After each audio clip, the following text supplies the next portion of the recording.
Hello there, this is Clone Brother Reviews, and in today's video I'm going to be showing you how you can make a LEGO Captain Wilco. So without any further ado, let's get into this. Starting off, you'll want the legs, the head and the left arm from this clone trooper.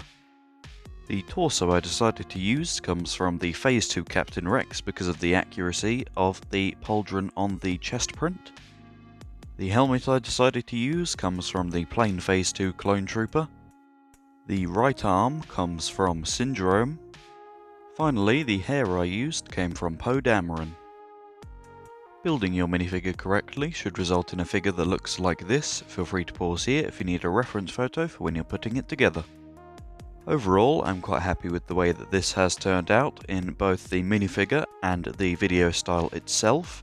I plan on making this style a more recurring thing, so keep an eye out for videos that have a style like this.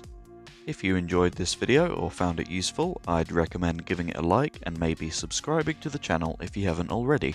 If you have any minifigure ideas, I'd suggest leaving them in the comments and maybe I'll get around to doing them one day.